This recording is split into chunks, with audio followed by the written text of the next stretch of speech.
Hello and welcome. My name is Randy Kennett, co-founder of Hone Consulting, where all the work we do is about helping team members and leaders to be more effective team players to achieve greater teamwork.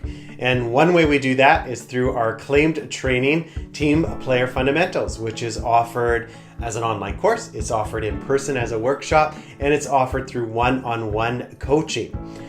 Here's the promise of our Team Player Fundamentals training. The promise is this: when it comes to teams and teamwork, everything can rise with these fundamentals in place or fall without these fundamentals in place. Everything when it comes to teams and teamwork. I've seen the results firsthand myself, working with organizations of all sectors, all industries, all sizes, including Fortune 500 companies, working with people of all positions from entry levels to CEOs and government ministers, and also as an instructor at post-secondary institutions. These fundamentals are foundational. They're the ones we must get right, the starting point. And if you are an individual or a team that has capabilities in any way to be more effective, not that you're bad necessarily right now, just capabilities, potential to be more effective, then this brief video, this complimentary training can absolutely help support and serve you. In this brief video, this complimentary training, I'm going to introduce you to and share with you one of the 4 foundational team player fundamentals. And it's this: being intentionally open-minded. That's one of the 4 foundational team player fundamentals, being intentionally open-minded. And during our time together in this video, more specifically, our learning objective is to calibrate the 4 essentials to being open-minded, the 4 essentials to auditing and opening our mind. Before we get to that, our working definition of open-mindedness: a willingness to consider new and different. You enter the blank. New and different ideas, new and different people, new and different change, new and different. That's our working definition of open-mindedness, a willingness to consider new and different. Here's a question for you.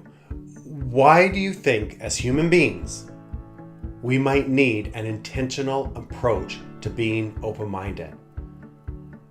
I'll give you a hint.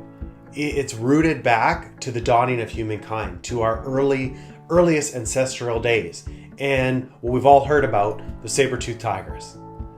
Why might we need an intentional approach to being open-minded? Because our brains, our minds, have developed in many ways to judge and be closed. Since the dawning of humankind, since our earliest ancestral days, our brains, our minds have developed to quickly judge and in many ways be closed in terms of, is this life or death? Could I live or die? Is this success or failure? Will I like or dislike? Is this friend or foe? And by no means am I saying that all judgments are bad and that being closed-minded is always bad.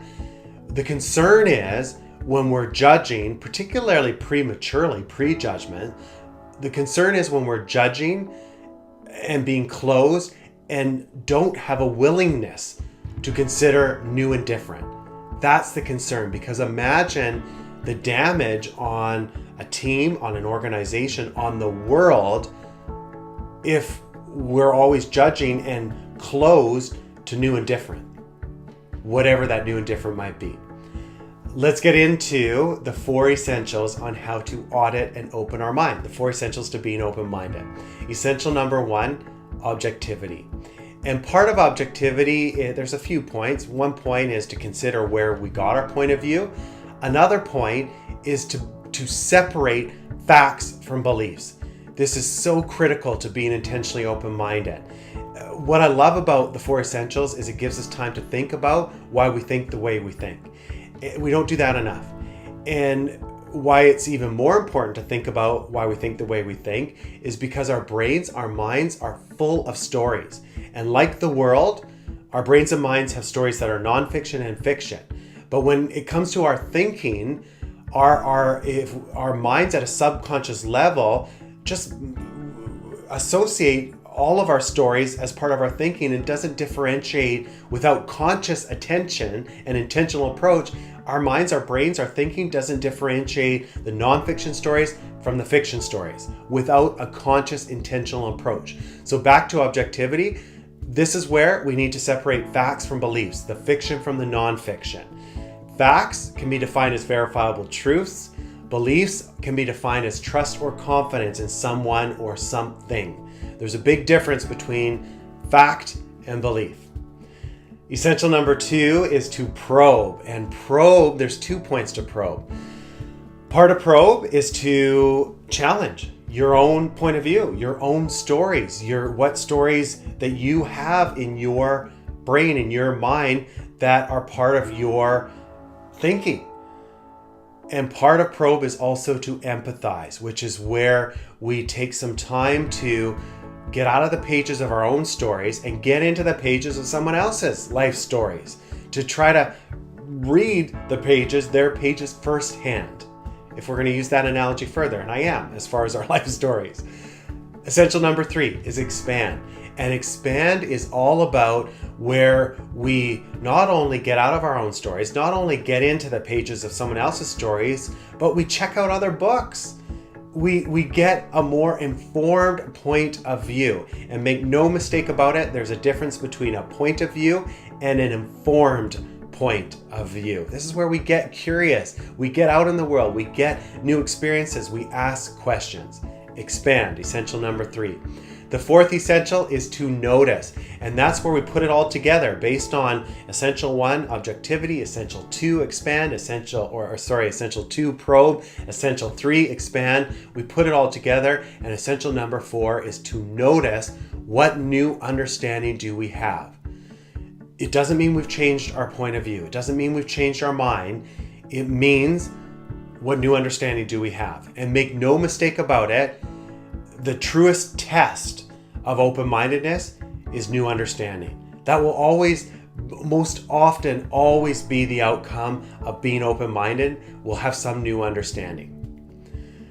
All right, so we're briefly sharing a portion of our training, the Team Player Fundamentals course, with you. If you want more information, I encourage you to check out what's available for you, the links on this page below, to get yourself some more information. One more question for you. How do you help someone who's closed-minded? How do you help someone who you think might never be able to be open-minded? And how do you help someone, including yourself, if you're that person that might be being closed-minded? The answer? The 4 essentials to auditing and opening our mind, to being open-minded.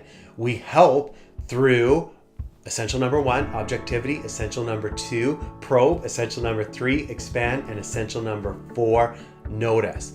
Here's the beauty of the 4 essentials, the benefit, the value. They give us the opportunity to put the brakes on our default operating mode. Our default operating mode, our cruise control, our automatic pilot mode, our way our brains have developed is to judge and to be closed. The 4 essentials gives us the opportunity to put the brakes on that default operating mode, the cruise control, the automatic pilot.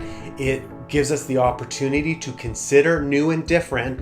And by considering new and different, it gives us the opportunity to maybe gain some new understanding, thus being more open-minded, because new understanding is always, almost always, the end result, the truest testimony to being intentionally open-minded. All right, as far as next steps go, if you haven't noticed, there is a downloadable PDF link information available on this page below. I encourage you to get yourself a copy of that PDF, and it'll give you more information on these 4 essentials. It'll give you information on these 4 essentials to being intentionally open-minded. And I'd encourage you to reflect on yourself, reflect on your team, and explore areas where you might be able to be more open-minded, and then go through the 4 essentials yourself and see what new understanding you can get to. And if you don't get to new understanding, go back through the first 3 essentials again. As far as next steps go, if you have questions, comments, or feedback, please share your comments and questions and feedback. I welcome all comments, questions, and feedback that you might have. And there's no limit to the amount of comments, questions, or feedback that you can share. As far as next step, if you found value and benefits from this video, then I'd appreciate if you'd like it, if you'd share it with others that you might believe or think could find benefit and value from the video. As far as next steps go, if you would like to watch more videos, we have more videos available. You'll find information on that potentially on this page, or you can visit our website anytime. As far as next steps go as well, not only if you're interested in more videos, complimentary videos, can you find more information, but if you're interested specifically on going deeper on being intentionally open-minded, or the entire team player fundamentals training, please again review the information, the links on this page, and you'll find all the information that you need to know. On that note, I want to thank you so much for your time and your interest and your consideration in being intentionally open-minded. And I just leave you with this one thought. We all have choices. We all have influence. Let's create the positive. Thank you so much again, and bye for now.